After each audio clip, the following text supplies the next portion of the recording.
5 AM routine தான் பார்க்க போறீங்க. ஸோ பிரேக்ஃபாஸ்ட் அண்ட் லஞ்ச் ரெண்டுமே கவர் பண்ணியிருக்கேன். ரெண்டுமே முடிச்சாச்சு. இப்போ தான் நான் பிரேக்ஃபாஸ்ட் எடுத்தும் முடித்தேன். சூப்பராக இருந்தது ராகி குழி பணியாரம். கண்டிப்பாக வீட்டில் ட்ரை பண்ணி பாருங்க. ஓகே ஃப்ரெண்ட்ஸ், வீடியோக்குள்ளே போகிறதுக்கு முன்னாடி ஒரு ஹெல்த் டிப் உங்களோட நான் ஷேர் பண்ணுறேன். ஸோ நம்மள நிறைய பேருக்கு ஒரு கன்சர்ன் இருக்கும், நம்மளுக்கு வந்து டயபெட்டிஸ் வருமா வராதா அப்படின்ட்டு. ஸோ அதை கண்டுபிடிக்கிறதுக்கு ஒரு டெஸ்ட் இருக்குது. அது வந்து நீங்கள் டயபெட்டிக்கா இல்லையா அப்படின்னு சொல்லாது, பட் உங்களோட சுகர் லெவல், குளுக்கோஸ் லெவல் வந்து ஓவர் த பீரியட் எப்படி இருக்குது அப்படின்ட்டு அதை சொல்லும். அந்த டெஸ்ட் பேர் என்ன அப்படின்னு பார்த்தீங்கன்னா HbA1c. இதுதான் அந்த டெஸ்ட்டோட பேர். இது என்ன பண்ணும் அப்படின்னு பார்த்தீங்கன்னா ஒரு 2 to 3 monthsோட ஆவரேஜ் வந்து உங்களுக்கு வந்து சொல்லும். ஒரு பர்சன்டேஜ் தான் கொடுப்பாங்க. நான் சைடில் வந்து உங்களுக்கு பிக் போடுறேன் பாருங்க. ஸோ இந்த பர்சன்டேஜ் வச்சு நீங்கள் வந்து கண்டுபிடிச்சிடலாம் அந்த 3 மாதம் பீரியடில் உங்களை பிளட் சுகர் வந்து பார்த்தீங்கன்னா எவ்வளோ கன்சிஸ்டண்ட்டாக நீங்கள் மெயின்டைன் பண்ணியிருக்கீங்க அப்படின்ட்டு. சப்போஸ் அதோட வேல்யூஸ் வந்து பார்டர் லைன்லையோ இல்லை கொஞ்சம் ஜாஸ்தியாக இருக்கிற மாதிரி இருந்ததுன்னா you have to take care அப்படின்னு தான் அர்த்தம். மேபி நீங்கள் ப்ரீ டயபெட்டிக்காக இருக்கலாம், இல்லைன்னா டயபெட்டிஸ் வரத்துக்கு நிறைய வாய்ப்பு இருக்குது அப்படின்னு அர்த்தம். உங்களுக்கு அதை பற்றி இன்னும் ஃபர்தராக தெரியணும்னா மேபி உங்களோட ஃபேமிலி டாக்டர் இல்லை உங்களுக்கு தெரிஞ்ச டாக்டர் கிட்ட கண்டிப்பாக டிஸ்கஸ் பண்ணுங்கள். பட் இந்த டெஸ்ட்டு வந்து கண்டிப்பாக எடுத்துக்கோங்க. எஸ்பெஷலி நீங்கள் ஃபாஸ்டிங் அண்ட் பிபி எடுக்கிறீங்க அப்படின்னா அது கூட சேர்த்து இந்த டெஸ்ட்டும் நீங்கள் எடுத்துக்கலாம். ஸோ இந்த ஹெல்த் டிப்போட இப்போ வாங்க நம்ம வீடியோக்குள்ளே போகலாம். பிரேக்ஃபாஸ்ட்டுக்கு வந்து நான் ராகி போட்டு குழி பணியாரம் தான் செய்யலான்னு இருந்தேன். ஆனால் அதில் கொஞ்சம் வந்து பார்த்திங்கன்னா இட்லி பேட்டர் நான் ஆட் பண்ணியிருக்கேன். ஸோ தட் கொஞ்சம் நல்லா வந்து கிறிஸ்பியாக வரும். ஸோ ஒரு 3 கரண்டி மாவு எடுத்துகிட்டு அதில் வந்து பார்த்திங்கன்னா அதுக்கு ஈக்குவல் அமௌண்ட் ராகி மாவு, ஸ்ப்ரவுட்டட் ராகி மாவு நான் சேர்த்துருக்கேன். உப்பு தேவை அப்படின்னா நீங்கள் கொஞ்சம் உப்பு ஆட் பண்ணிவிட்டு ஒரு 10 நிமிஷம் அப்படியே வச்சுருங்க. அதுக்கப்புறம் குழி பணியாரம் பேனில் கீ சேர்த்து நீங்கள் இந்த பேட்டர் வந்து யூஸ் பண்ணிக்கலாம். ரொம்ப கிறிஸ்பியாக சூப்பராக இருக்கும் இந்த குழி பணியாரம். கண்டிப்பாக ட்ரை பண்ணி பாருங்கள். பசங்களுக்கு தனியாக ராகி கொடுத்தோம் அப்படின்னா சாப்பிட மாட்டாங்க. ஸோ இந்த மாதிரி சேர்த்து கொடுக்கும் போது அவங்களும் விரும்பி சாப்பிடுவாங்க. ஸோ மார்னிங் பிரேக்ஃபாஸ்ட்டுக்கு 3 பேருமே நாங்கள் இந்த குழி பணியாரம் தான் எடுத்துக்கிட்டோம்.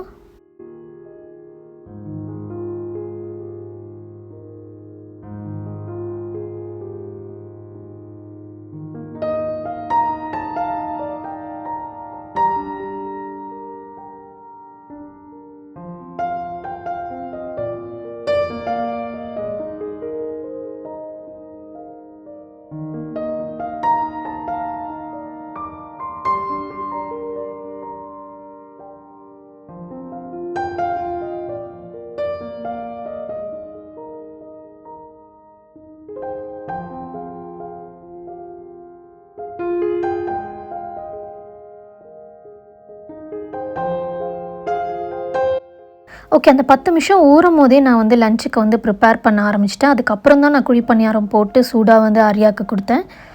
நான் இன்றைக்கி சீக்கிரம் எழுந்தாலுமே எனக்கு கொஞ்சம் வேலை இருந்தது. அதனால் குக்கிங் வந்து சிம்பிளாக தான் நான் இன்றைக்கி வச்சுக்கிட்டேன். ஃபஸ்ட்டு ஒரு பேனில் வந்து மஷ்ரூம் நல்லா வந்து பட்டர் போட்டு சாட்டே பண்ணிக்கிட்டேன். இன்னொரு பேனில் வந்து வெங்காயம், அதுக்கப்புறம் கேரட், பீஸ், அப்புறம் கொஞ்சமாக பூண்டு தட்டி போட்டிருந்தேன். இது ரெண்டுமே வந்து தனித்தனி பேனில் வந்து சாட்டே பண்ணிவிட்டு அதுக்கப்புறம் தான் நான் ஒன்றா சேர்த்தேன். ஏன்னா நீங்கள் மஷ்ரூமை வந்து வெஜிடபிள்ஸோடு சேர்த்திங்க அப்படின்னா ரொம்ப தண்ணி விட ஆரம்பிச்சிடும். ஸோ அதனால் நான் தனியாக வந்து சாட்டே பண்ணி எடுத்துக்கிட்டேன். அவ்வளோதான் ஃப்ரெண்ட்ஸ். இதில் வந்து நான் ரைஸ் போட்டு ஆரியாவுக்கு வந்து கலந்து ஸ்கூலுக்கு வச்சுட்டேன். ஸோ எங்களுக்கு இன்றைக்கி வந்து பார்த்திங்கன்னா தயிர் சாதம் தான் நான் செய்யலான்னு இருந்தேன். இது இருந்ததுன்னா கொஞ்சமாக ரைஸில் கலந்து சாப்பிட்டுட்டு தயிர் சாதம் சாப்பிட்லாம் அப்படின்ற பிளானில் தான் இருந்தோம். ஸோ தயிர் சாதம் தான் செய்யலான்னு ஆரம்பித்தேன். பட் அதுக்கப்புறம் வந்து இன்ஸ்டாவில் வந்து ஒரு போஸ்ட் வந்து நான் எப்போயோ பார்த்து சேவ் பண்ணி வச்சுருந்தேன். ஸோ அது அப்படியே வந்து செய்ய வேண்டாம், கொஞ்சம் நம்மளோட ஸ்டைலில் செய்யலான்னு சொல்லிட்டு ஃபஸ்ட்டு வந்து நான் கேப்சிகம் வந்து குட்டி குட்டியாக வந்து பொடுசாக கட் பண்ணிக்கிட்டேன். நல்லா பொடுசு பொடுசாக நீங்கள் கட் பண்ணிக்கணும், அப்போ தான் தயிரில் சேர்க்கும் போது நல்லாயிருக்கும்.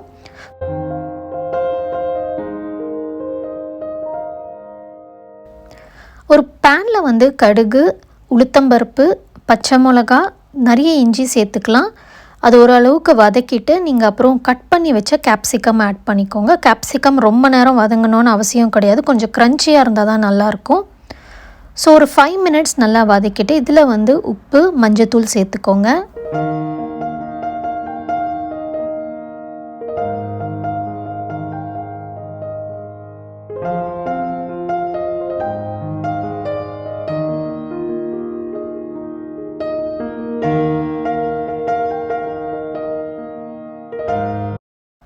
லாஸ்ட்டாக இறக்கிறதுக்கு முன்னாடி கொஞ்சமாக வந்து தேங்காய் ஆட் பண்ணிக்கோங்க. நான் வந்து கிரேட்டட் கோகனட் தான் யூஸ் பண்ணியிருக்கேன். நீங்கள் வந்து ஃப்ரெஷ்ஷாக வந்து உங்ககிட்ட கோகனட் இருந்ததுன்னா அதை நல்லா இந்த மாதிரி துருவி நீங்கள் சேர்த்துக்கலாம். ரொம்ப கம்மியாக சேர்த்தா போகிறோம், ஜஸ்ட்டு ஃப்ளேவருக்காக தான். இதை வந்து நீங்கள் வந்து தயிரில் ஆட் பண்ணணும். எனக்கு எவ்வளோ தயிர் தேவையோ நான் ஒரு பவுலில் எடுத்து வச்சுக்கிட்டேன். அதோடு சேர்த்து நீங்கள் வதக்கின கேப்சிகமும் நீங்கள் சேர்த்து ஆட் பண்ணிவிட்டு நல்லா கலந்து விட்டுங்க. ரொம்ப சூப்பராக இருந்தது. ரைஸோடு சாப்பிட்றதுக்கு கண்டிப்பாக ட்ரை பண்ணி பாருங்கள். ஆக்சுவலி கொஞ்சம் மோர் குழம்பு மாதிரி தான் எனக்கு டேஸ்ட் நான் ஃபீல் பண்ணேன். பட் ஹஸ்பண்ட்க்கு வந்து ஒரு தாளிச்ச தயிர் மாதிரி இருந்தது அப்படின்னு சொன்னாங்க. இதில் கொஞ்சம் ஃப்ரெஷ்ஷாக இருக்கணும்னு சொல்லிட்டு நான் வந்து டொமேட்டோ மட்டும் ஆட் பண்ணியிருந்தேன். ஆக்சுவலி அந்த ரெசிப்பியில் அவங்க காமிச்சது வந்து ஆனியனும் சேர்த்து காமிச்சிருந்தாங்கன்னு நினைக்கிறேன். பட் நான் வந்து டொமேட்டோ மட்டும்தான் ஆட் பண்ணியிருந்தேன். ஸோ இந்த 2 ரெசிப்பியுமே ட்ரை பண்ணி பார்த்துட்டு உங்களோட ஃபீட்பேக் வந்து எனக்கு கமெண்ட் செக்ஷனில் சொல்லுங்கள். பிடிச்சிருக்கா பிடிக்கலையா அப்படின்ட்டு. இந்த வீடியோ நான் இங்கே முடிச்சுக்கிறேன். Until next video, take care. Bye.